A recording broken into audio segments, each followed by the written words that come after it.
Good morning friends, आपका RD academy में स्वागत है। आई होप आपको हमारी सभी क्लासेस पसंद आ रही होंगी। तो नेशनल जीके की क्लास लेके आया हूँ मैं आपके सामने। अब तक हमने जो पढ़ा है वो हमने सल्तनत काल को कंप्लीट पढ़ लिया। गुलाम वंश जहाँ से स्टार्ट होता है और लोधी वंश पर जिसकी समाप्ति होती है, हमें उसको कंप्लीट पढ़ लिया। आज हम पढ़ते हैं एक नए चैप्टर को, भारत के आधुनिक भारत के इतिहास के चैप्टर की शुरुआत करते हैं हम। दोस्तों, आपने पढ़ा होगा कि मुगल काल की शुरुआत बाबर से होती है, ठीक है। एक्सप्लेनेशन इसका हम कैसे करते हैं कि बहुत सारी बुकों में हम देखते हैं कि इसके मात्र के युद्धों की जानकारी मिलती है, बाबर की कंप्लीट जानकारी हमें नहीं मिलती है। तो शुरुआत करते हैं हम बाबर की, कि मुगल काल की शुरुआत कहाँ से होती है। कि बाबर जो था ये कहाँ का शासक था? अफगान का शासक था। 1525 ईस्वी में भारत पर इसने पहली बार आक्रमण किया। जानते हैं इससे पहले क्या था बाबर? जो बाबर था, बाबर के पिता थे उमर मिर्जा शेख। उमर मिर्जा शेख जो थे वो कहाँ के थे? तुर्क के थे। और जो बाबर की माँ थी वो चंगेज खां की वंशज थी, वो मंगोल के रहने वाले थे। तो मंगोल और तुर्क दोनों की अगर वंशजों की हम बात करें, दोनों के उत्तराधिकारियों की तरफ से हम बात करें, तो तुर्कों की बात करते हैं तो बाबर पांचवा शासक था उस वंश का। अगर हम चंगेज खां के वंशजों की बात करते हैं तो उनमें बाबर 14वां शासक था। तो जो बाबर था ये 1483 ईस्वी में जिसका जन्म हुआ बाबर का, कहां पर? अफगान में। 1483 ईस्वी में जन्म होने के बाद मात्र 14 वर्ष की उम्र में बाबर फरगना का शासक बना। बाबर ने कुछ ज्यादा अपने साम्राज्य का विस्तार उधर नहीं किया, क्योंकि जो तुर्की थे और मंगोली थे ज्यादा इसके साम्राज्य का विस्तार में विरोध किया और बाबर को हराते गए। लेकिन लास्ट में बाबर ने काबुल पर कब्जा कर लिया अपना, और जो काबुल थी बाबर की राजधानी, उस पर बाबर ने अपना एक समृद्ध साम्राज्य का विस्तार किया। और वहां से बाबर ने अपनी नीति बनाई कि भारत पर आक्रमण करने की। क्यों? क्योंकि यहां पर बाबर ने देखा कि इब्राहिम लोदी जो है उसकी सल्तनत काफी कमजोर पड़ती जा रही है, और लोदी वंश के जो शासक हैं वो बिल्कुल खत्म से ही हो गए। इसीलिए जो नसरुद्दीन लोदी था लास्ट में बिल्कुल सॉरी, उसने दिल्ली की जो सल्तनत थी, दिल्ली से मात्र पालम तक ही अपने साम्राज्य का विस्तार किया। ये जो समय देखा बाबर ने 1525 का, बाबर ने 1525 में भारत में प्रवेश किया, और प्रवेश करते ही सिंध प्रांत को जीत लिया। सिंध प्रांत को जीतकर बाबर ने पंजाब को जीत लिया। पंजाब को जीतने के बाद बाबर के पास चुनौती थी दिल्ली सल्तनत की। अब दिल्ली सल्तनत की ओर बाबर कैसे बढ़ा, ये पढ़ेंगे हम पॉइंट टू पॉइंट। देखते हैं, जो बाबर था, मुगल वंश की नींव रखी बाबर ने भारत में। जो मुगल काल है भारत का, अगर थोड़ा सा गहराई में भी सोचते हैं, हम मान लेते हैं कि ठीक है कि इस समय हम धर्म का प्रचार प्रसार करना बंद कर दिया सभी लोगों ने, क्योंकि भारत एक हिंदुत्व राष्ट्र है। लेकिन जब पुराने समय में हम आधुनिक भारत के इतिहास में जब हम एंट्री करते हैं, तो दोस्तों ये भी एक सच्चाई ही है कि अगर ये ना होते तो हमारे पास हमारा एक जो विश्व का प्रथम अजूबा है, हमारा फर्स्ट वंडर ऑफ लव, हमारे पास वो ना होता। हमारे पास लाल किला ना होता जहां पर हम 15 अगस्त और 26 जनवरी को तिरंगा फहराते हैं। ये सभी जो इमारतें हैं, मैक्सिमम जो टूरिज्म की तरफ से हम देखते हैं, जो इमारतें हैं, जो किले हैं, वो सभी इसी वंश की देन है। तो आज इस वंश के बारे में पढ़ेंगे हम। अगर ये ना होते तो भारत में आज जो इमारतें हैं, मैक्सिमम वो इमारतें ना होती, जो कि इतिहास का एक महत्वपूर्ण हिस्सा है। तो मुगल वंश की नींव रखी बाबर ने कब? 1525 ईस्वी में भारत आया, और इसके पास में चुनौती थी इब्राहिम लोदी को परास्त करना। तो जो बाबर था, इसका जन्म हुआ था 1483 ईस्वी में अफगान में। जो बाबर के पिता थे उमर शेख मिर्जा, ये थे तुर्की। और जो बाबर की मां थी वो मैंने आपको बताई कहाँ की थी? मंगोल की। ये इसके वंशानुगत जानकारी हमें इतिहास से मिलती है। बाबर ने भारत पर टोटल 5 बार आक्रमण किया। टोटल 5 बार आक्रमण किया। 1519 ईस्वी में बाबर का पहला आक्रमण था भारत में। 1519 ईस्वी में जब इसने सिंध प्रांत को जीता, पंजाब में है जो वर्तमान में, उसको जीतकर सिंधु नदी को पार करके बाबर को एक थोड़ा एहसास हुआ कि हाँ, इसके मतलब कि कॉन्फिडेंस बढ़ा बाबर का कि तू भारत पर काबिज हो सकता है। बाबर धीरे धीरे आगे बढ़ा। बाबर के पास और चुनौतियां थी कि जो दिल्ली सल्तनत पर जो राज था 1526 ईस्वी तक, वो राज था लोधी वंश का, और लोधी वंश के जो शासक थे वो थे इब्राहिम लोधी। तो बाबर के पास जो चुनौती थी भारत में मुगल साम्राज्य को समर्थ तरीके से विस्तार करने की और मुगल की नींव रखने की, मुगल वंश की, तो बाबर ने उस चुनौती को अपनाया और इब्राहिम लोदी को युद्ध के लिए पुकारा। क्यों? क्योंकि बाबर जब जैसे जैसे दिल्ली की ओर बढ़ रहा था, तो बाबर जब दिल्ली की ओर बढ़ रहा था, बाबर ने पनाह ली एक घर में, जो थे दौलत खां लोधी, और जो दौलत खां लोधी थे वो थे इब्राहिम लोधी के चाचा। उसके पास में शरण लेकर बाबर ने एक नीति अपनाई। उस नीति के अकॉर्डिंग बाबर दिल्ली की सल्तनत की ओर आगे बढ़ा, और जो जो रियासतें बाबर के रास्ते में आई वो या तो घुटने टेकते गए और या सभी को बाबर परास्त करता गया। लेकिन जब लास्ट में दिल्ली की सल्तनत की बात आती है तो इब्राहिम लोदी इसकी चुनौती को स्वीकार करता है और ऐसे ही आत्मसमर्पण नहीं कर देता, इसके साथ में युद्ध के लिए ललकारता है। तो बाबर और इब्राहिम लोदी दोनों की सेना एक दूसरे की तरफ बढ़ते हैं और दोनों की सेना का मुकाबला होता है हरियाणा के पानीपत नामक जगह पर। और पानीपत की जो रणभूमि है वो सज जाती है दोनों के सैनिकों से।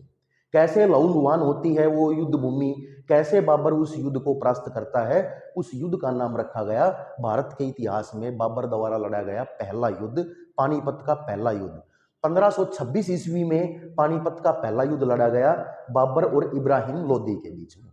अब इस समय तक, वर्तमान तक जो जितने भी युद्ध हुए थे भारत में, किसी भी युद्ध में हमने तोपों का इस्तेमाल नहीं किया था, गोला बारूद का इस्तेमाल नहीं किया था, ना किसी हम एक ऐसी युद्ध पद्धति को जानते थे कि हम किसी भी एक एम्परर को हम हरा सकें। तो बाबर ने क्या किया, अपनी सेना को लगा दिया।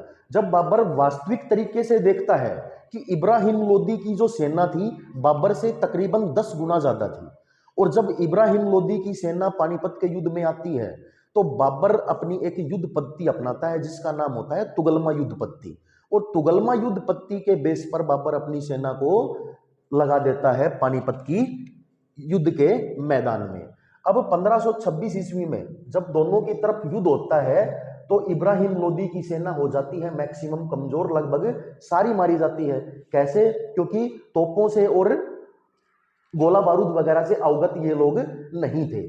लेकिन लास्ट में जब देखते हैं कि इब्राहिम लोदी है और बाबर की जो युद्ध पद्धति है, बाबर हमेशा अपनी सेना के पीछे से वार करता है और इब्राहिम लोदी जो भारत के जो शासक थे वो अपनी सेना के बीच में खड़े होकर वार करते हैं। जब इब्राहिम लोदी के नेतृत्व में वार करने की बारी आई तो मैक्सिमम सेना बाबर की परास्त हो जाती है। लेकिन जो तुगलनुमा युद्ध पद्धति होती है बाबर की, उस पद्धति से इस सेना को, इब्राहिम लोदी की सेना को घेर लिया जाता है और पीछे से बाबर के दो जो सेनापति होते हैं इस युद्ध में, उस्ताद अली एवं मुस्तफा, दोनों तोपों का मुंह खोल देते हैं और पूरी जो रणभूमि होती है सभी सैनिकों को मार गिराते हैं। और बाबर इब्राहिम लोदी को मारकर पानीपत के युद्ध को जीत जाता है और पानीपत के युद्ध को जीतकर दिल्ली की सल्तनत पर कब्जा होता है बाबर का। और बाबर यहाँ पर काबिज होकर मुगल वंश की नींव रखता है भारत में। पहला मुगल एम्परर कहलाता है बाबर। अब बाबर को हमने शासक बना दिया कहाँ पर? दिल्ली में। तो बाबर के पास में अब दिल्ली में जितने भी युद्ध हुए इससे पहले भारत के सल्तनत के लिए, जो भी मैक्सिमम विदेशी आक्रमणकारी भारत आए, उन्होंने क्या करते हैं कि भारत में आकर युद्ध करते हैं, दिल्ली की सल्तनत पर कब्जा करते हैं कुछ समय के लिए, उसके बाद में अपने सामंतों को यहां पर छोड़ जाते हैं, अपने सेनापति को यहां पर छोड़ जाते हैं कि आप यहां पर कब्जा कीजिए, मतलब कि वापिस चले जाते हैं। तो और जो जितने भी इर्द गिर्द रियासतों के शासक थे, जिनमें गुजरात, राजस्थान, महोबा, कन्नौज वगैरह, जो मालवा, ये जो रियासतें हैं, इन रियासतों पर जिनका शासन था वो सभी महत्वपूर्ण जो शासक थे यहाँ के, वो सोचते हैं कि औरों की तरह भी बाबर आया है और वापस चला जाएगा। लेकिन बाबर के दिल में तो कुछ और ही था, क्योंकि बाबर को संपूर्ण भारत की भूख थी। इसलिए जो बाबर था इसने क्या किया, दिल्ली की सल्तनत पर काबिज होकर, हम बाबर का टाइम पीरियड देखते हैं 26 से 30 तक, कि 1526 में ये दिल्ली की गद्दी पर बैठा पानीपत का पहला युद्ध जीतकर, और 1530 ईस्वी में ये मर गया। मतलब 4 सालों में बाबर ने एक भी दिन आराम से सांस नहीं लिया। ये युद्ध करता गया कंटिन्यू सभी रियासतों को। पानीपत के पहले युद्ध को देखकर या तो मैक्सिमम रियासतों ने बाबर के सामने आत्मसमर्पण कर दिया, जिसने इसकी चुनौती को स्वीकारा उनको बाबर ने परास्त कर दिया। अब बढ़ते हैं थोड़ा सा और आगे कि बाबर जो था 1526 ईस्वी में पहला युद्ध कर लिया इसने।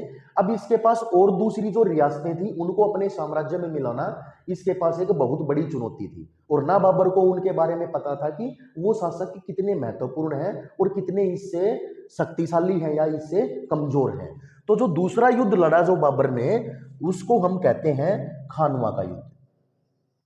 खानवा का युद्ध किस किस के बीच लड़ा गया? 1527 ईस्वी में बाबर और राणा सांगा के बीच लड़ा गया। अब 1527 में पानीपत के युद्ध के बाद में 1527 में एक बार फिर से युद्ध भूमि सज जाती है दोनों के वीरों से। अब जो बाबर था इसके पास में एक महत्वपूर्ण चुनौती थी, राणा सांगा के पास में सॉरी, कि बाबर से कैसे लड़ा जाए। बाबर संधि का प्रस्ताव भेजता है लेकिन राणा सांगा कर देता है उसको मना।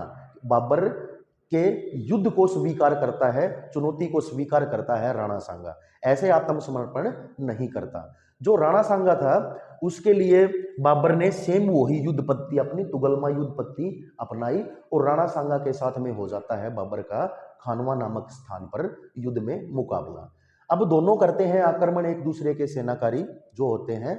उसके बाद बाबर जो है वो पड़ जाता है मैक्सिमम कमजोर, कि बाबर की जो सेना होती है, बाबर की सेना ने बाबर से जो महत्वपूर्ण सेना देखी अपने से भी बहुत भयंकर, कि बाबर की जो सेना थी उस समय मात्र 10,000 के आसपास, और खानवा के में जो मैदान में युद्ध भूमि में राणा सांगा की सेना थी वो थी लगभग 1 लाख के आसपास। तो खानवा के मैदान में जब बाबर अपनी सेना से अवगत कराता है कि हमारे पास जो ऐसे ऐसे हथियार हैं जिन हथियारों से ये लोग कभी भी अवगत ही नहीं थे और ना आज हैं, तो हमारी जीत सुनिश्चित है। तो बाबर अपनी सेना को जैसे भी समझाता है लेकिन इनकी सेना युद्ध करने से मना कर देती है। तो बाबर क्या करता है? बाबर करता है कि जितने भी इसके सैनिक थे उन सभी सैनिकों का वेतन डबल कर देता है, कि मान लो आज आपकी जो सैलरी है वो 5,000 रुपए है, सीधा उससे डबल 10,000 रुपए। फिर भी उसकी सेना उससे मना कर देती है युद्ध करने से। लेकिन फिर बाबर क्या कहता है उनको कि आपकी जितनी भी इनकम है वो सारी इनकम, सैनिकों की इनकम टैक्स फ्री, उसके टैक्स को भी माफ कर देता है, एक सैनिक के टैक्स को भी। लेकिन फिर भी इसकी सेना जो होती है युद्ध करने से मना कर देती है। तो यही जो युद्ध था खानवा का युद्ध राणा सांगा और बाबर के बीच, इसमें बाबर अपने सैनिकों को देता है जिहाद का नारा।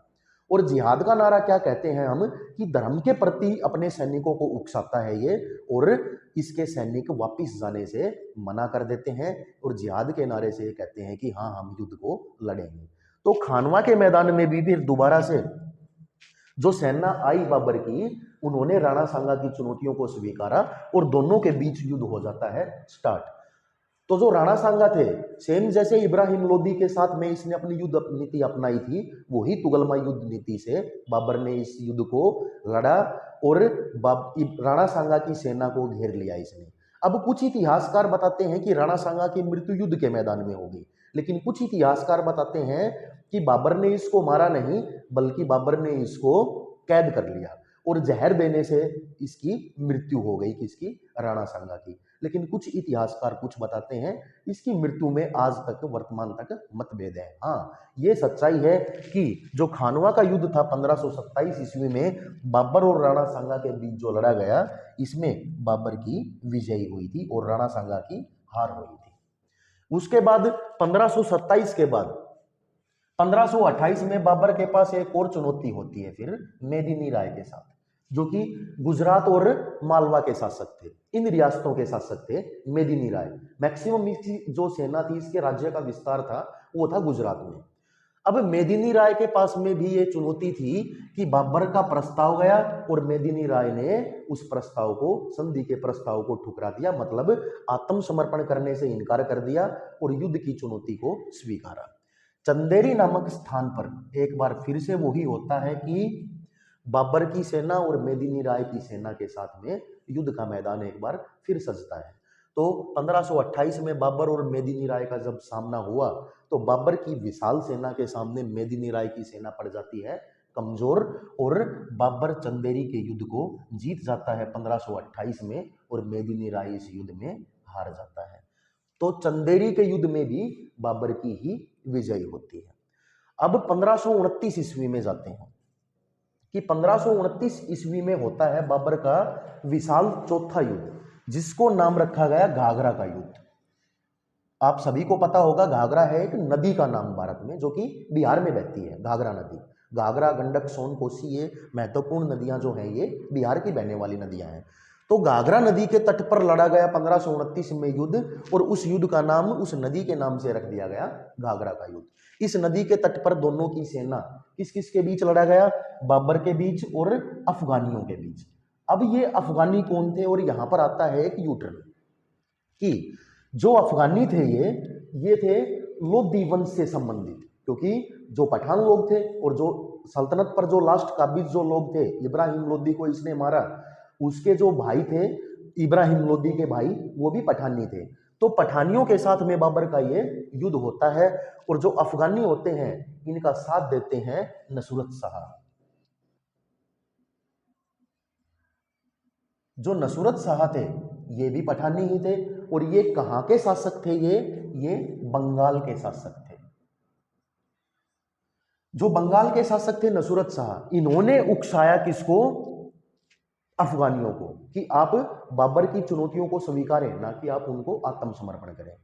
और नसरत शाह के नेतृत्व में अफगानियों के साथ में जो घाघरा नदी के तट पर एक बार फिर से मैदान सजता है युद्ध के लिए। और इतिहासकार ये बताते हैं कि जो बाबर की 1530 ईस्वी में मृत्यु हुई थी, इसके 1529 के बाद बाबर ने एक भी युद्ध नहीं लड़ा। क्यों?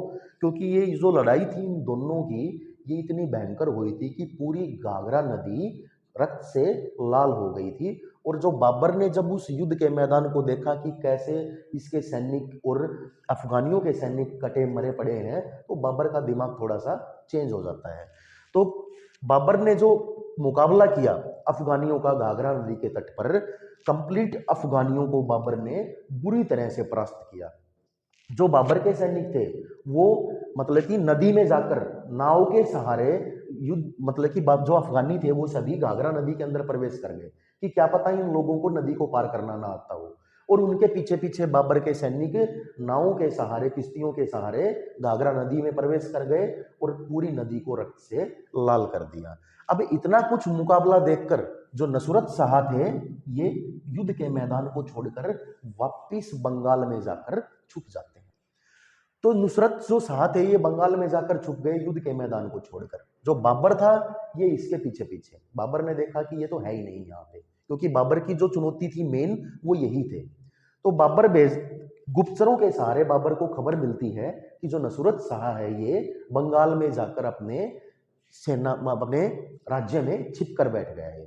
तो बाबर इसके पास में, नसरत शाह के पास में संधि का प्रस्ताव भेजता है, और उस संधि के प्रस्ताव को नसरत शाह मान लेते हैं। अब मान लेते हैं कि दोनों के बीच में होती है एक संधि। उस संधि में बाबर ने नसरत शाह को कहा कि आप हमारे करदाता रहेंगे। नसरत शाह ने उस बात को मान लिया कि यहाँ से जो भी कुछ भी उपज होगी हमारे राज्य की, उसका कुछ परसेंट टैक्स आपको हम देंगे। मतलब इसके गुलामी स्वीकार कर ली नसरत शाह ने। तो बाबर का जो दूसरा जो अब इसका प्रस्ताव था इस संधि का, वो ये था कि किसी भी अफगानी को कभी भी आप शरण नहीं देंगे। इस बात को भी नसरत शाह ने मान लिया कि हम कभी भी बंगाल में अफगानियों को शरण नहीं देंगे, और नसरत शाह बन गए बाबर के सामंत। तो जो घाघरा का युद्ध था बाबर और अफगानियों के बीच में, अफगानियों को बुरी तरह परास्त किया और बाबर इस घाघरा के युद्ध को जीत गया। 1530 ईस्वी में आगरा में बाबर की हो जाती है मृत्यु। दिसंबर 1530 में बाबर की हो जाती है मृत्यु। लेकिन इतिहासकार ये बताते हैं कि अपने मृत्यु से मात्र 4 दिन पहले बाबर जो होता है वो इसके पुत्र हुमायूं को सत्ता का शासक बना देता है। किसका? आगरा का। जो दिल्ली सल्तनत पर जो शासक राज करते थे, उनकी राजधानी दिल्ली होती थी, इन लोगों ने शासन करना स्टार्ट किया आगरा से। आगरा को अपना नियंत्रण केंद्र बनाकर रखा कि इन्होंने, मुगल वासियों ने। तो जो ये थे मुगल थे, बाबर जो था दिसंबर 1530 में 4 दिन मृत्यु से पहले अपने बेटे हुमायूं को बना देता है यहाँ पर शासक।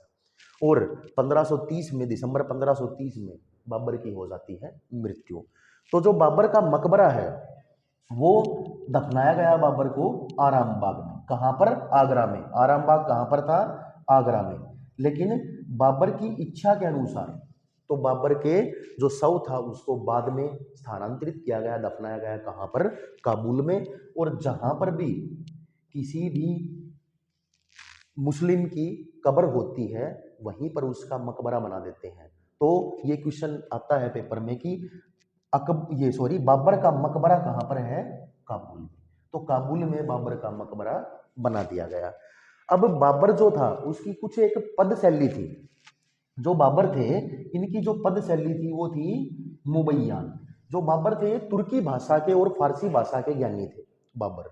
तो जो मुबैयान पद शैली थी, भारत में पद शैली मुबैयान का जन्मदाता माना जाता है किसको? बाबर को। मुबैयान पद शैली भारत में किसकी पद शैली थी वैसे? ये तुर्कियों और फारसियों की। इस पद शैली को भारत में लाने वाला था बाबर। अब पूरे जो बाबर के इतिहास की जो हमें जानकारी मिलती है वो मिलती है बाबरनामा से। और बाबरनामा जो थी ये थी बाबर की आत्मकथा। ये बाबर ने लिखवाई अपनी तुर्की भाषा में। लेकिन अब्दुल रहीम खान खाना ने इसको बाद में, वर्तमान में जो हम पढ़ते हैं बाबरनामा, उसको फारसी में अनुवाद किया। किसने? अब्दुल रहीम खान खाना ने। इस बाबर की आत्मकथा जो थी बाबरनामा, इस आत्मकथा में कुछ और एक बात भी दर्शाते हैं इतिहासकार कि जो बाबर होता है जब भारत में प्रवेश करता है ये और आगरा पर शासन कर लेता है, अपना नियंत्रण केंद्र आगरा को बना लेता है, जब यहाँ पर काबिज रहता है ये, तो बाबर को एक बाबरनामा पुस्तक ही बोलती है ये कि बाबर को एक 17 साल के लड़के से भी प्यार हो जाता है और उसमें बाबरी नामक लड़के से। और बाबरी के स्नेह में बाबर इतना कमजोर पड़ जाता है, इतना कमजोर पड़ जाता है कि कभी उसका सामना करने से भी शर्माता है हमेशा। तो ये बात भी बाबरनामा में उसकी लिखी हुई है कि कैसे मतलब कि एक इंसान को एक युवक से भी प्यार हो सकता है। और उसके प्यार में बाबर ने कुछ शायरियों का भी वर्णन किया है अपनी पुस्तक बाबरनामा में, जो हम पढ़ते हैं। उसके बाद बाबर के जो उत्तराधिकारी थे वो हुए हुमायूं, और हुमायूं हुए जो मुगल वंश के दूसरे शासक। तो नेक्स्ट वीडियो में हम पढ़ेंगे, नेक्स्ट लेक्चर में हम पढ़ेंगे हुमायूं के शासन के बारे में। आई होप दोस्तों आपको ये क्लास अच्छी लगी होगी। और हमारी जितनी भी क्लासेस चल रही हैं, चाहे वो हरियाणा जी के हो, नेशनल जी के, मैथ्स, रीजनिंग और इंग्लिश, सभी क्लासेस अगर आपको अच्छी लग रही हैं तो कंटिन्यूसली आप उनको देखें, ज़्यादा से ज़्यादा लाइक करें, शेयर करें और सब्सक्राइब करें। Thank you.